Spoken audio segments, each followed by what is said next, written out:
Merci Patrick. Je ne veux pas remercier Patrick puisque nous travaillons ensemble et c'est grâce à Patrick que nous avons uni les Libanais, les Syriens, les Irakiens et les Égyptiens en 2013. Mais quand même, merci Patrick pour ce que tu as fait. Je voudrais plutôt remercier Rachida Dati où on voit bien son œuvre pour les chrétiens d'Orient. Et il y a 2 ans, j'ai participé à cette soirée aussi pour les chrétiens d'Orient. L'Égypte est un pays clé dans le Moyen-Orient. Un pays clé, c'est pas parce que je suis égyptien, mais un pays clé parce que c'est là où il y a le plus de monde. Il y a 100 millions, 104 millions. C'est là où il y a la communauté chrétienne la plus importante. Patrick a donné des chiffres, mais moi je peux vous donner des chiffres pratiquement sûrs. Il y a 15 millions de Coptes orthodoxes. Il y a 2 millions de Coptes protestants. Il y a environ 300 000 de Coptes catholiques. Ils avaient été 1 million, mais comme ils sont francophones, anglophones, ils quittent facilement. Donc on est quand même plus les Coptes de la diaspora. Donc globalement, on est beaucoup plus que 20 millions. Donc très important, présence, pourcentage, influence de la diaspora aussi. Le gouvernement maintenant ne peut plus ne pas en tenir compte. Maintenant, si je pose la question, puisque Patrick me demande de respecter 5 minutes, si je vous pose la question, est-ce que ça va bien pour les chrétiens en Égypte, oui ou non? Quand vous répondez quoi? Eh bien, je vous réponds oui. Bravo, bravo Jean. Excusez-moi. Bon, ce qui ne va pas, c'est évidemment la marginalisation, la discrimination, l'héritage des frères musulmans qui ont empoisonné le pays, merci Moubarak, pendant 40 ans. Et je dis bien frères musulmans. Qu'on ne confond pas entre frères musulmans ou wahhabites salafistes, ce sont les islamistes, fanatiques et extrémistes, et les musulmans. Les musulmans, c'est des gens bien normaux, et la majorité de mes amis sont des musulmans. Mais par contre, en Égypte, Moubarak a laissé la société pendant 40 ans entre les mains de ces gens, et ils ont empoisonné la société. Et on en paye encore le prix, et ils sont empoisonnés, ils sont en train d'empoisonner la France, excusez-moi de le dire, la France et l'Europe. Ils sont partout, on le connaît. Parce que quand en 2011 il y avait le printemps arabe, il y avait nos manifestations, il y avait les manifestations des frères musulmans à côté. Mais eux, ils avaient des sous, ils avaient le temps, ils savaient payer les gens pour que ça soit des grandes manifestations. Je veux tout simplement, pour ne pas être long, vous dire 2 ou 3 choses. Le président Sisi fait au maximum de ce qu'il peut, mais il n'est pas suivi de la même vitesse en dessous. Il vient juste de nommer les 2 gouverneurs.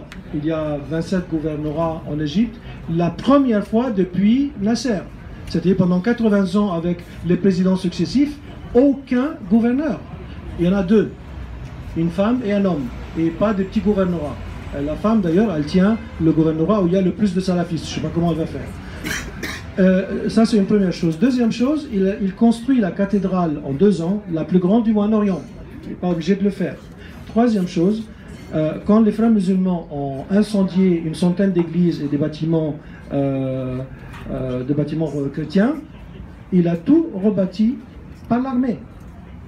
Donc l'armée a bâti des églises, a reconstruit et restauré des églises.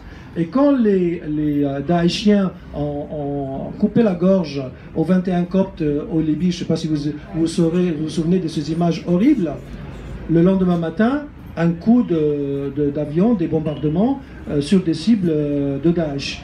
Et il a construit une église en souvenir des 21 martyrs coptes, dont la majorité venait d'un petit village assez extrémiste, mais il a dit ça va se faire et ça a été fait. Donc en gros, je peux vous dire, contrairement à ce que à votre réponse, que je vois tous les jours, ça va mal en Égypte, ça va mal, non.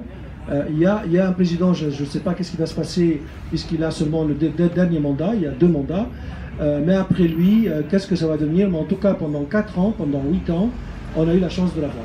Je vous remercie. Bravo Jean. Attendez, il faut quand même que tu parles de ce qui se passe dans la Haute-Vallée, parle aussi quand même, la situation s'est améliorée par rapport à Morsi, qui était le président frère musulman. La situation s'est améliorée, mais c'est pas du tout aujourd'hui stabilisé et idyllique. Donc je veux que tu expliques ce qui se passe, notamment lorsque des chrétiens des villages sont attaqués, lorsque voilà les femmes, les enlèvements. Il faut aller maintenant rapidement, 2 minutes pour être plus clair. D'accord, ce qui ne va pas. Évidemment, ça ne va pas, je dis discrimination et marginalisation. Il n'y a pas un doyen d'université. il y a de moins en moins des gens qui tiennent la tête au niveau des services de sécurité, l'armée, la police. À la police, par exemple, pour entrer à l'école, il faut remplir 3 pages. Sur les 3 pages, quelle est votre religion? Quelle est la religion de ton père et la religion de ta mère? Pourquoi? Mais c'est pour éliminer les chrétiens. Quand on enlève des filles, mais ça a beaucoup diminué quand même, il y avait des enlèvements de filles affreux et on n'avait pas de poursuite. Et maintenant, c'est en train de revenir. Mais beaucoup moins qu'à l'époque où il y a 4 ou 5 ans. Mais c'est un phénomène quand même où le gouvernement doit agir. Quand il y avait la construction d'une église, officiellement, avec un permis de construire, eh bien, il y a une centaine de fanatiques qui sont allés brûler les maisons des chrétiens et qui ont interdit l'ouverture de l'église. Qu'est-ce qui se fait qu'est-ce que fait les services de sécurité? Je ne dis pas ils font rien, mais ils font pas assez. Ils arrêtent quelques-uns et la majorité de cas, ils arrêtent des musulmans et des chrétiens. Encore la même politique que tombe de Moubarak, il faut la balance entre les deux. Il faut une politique claire, ferme, appliquer la loi et surtout pas faire ce qu'on appelle les séances de conciliation. Parce qu'ils ramènent les chrétiens et les musulmans qui sont eux, les islamistes, pas les musulmans, les islamistes fanatiques, et ils les mettent ensemble avec monsieur le maire et puis ils disent séance de conciliation, conciliez-vous.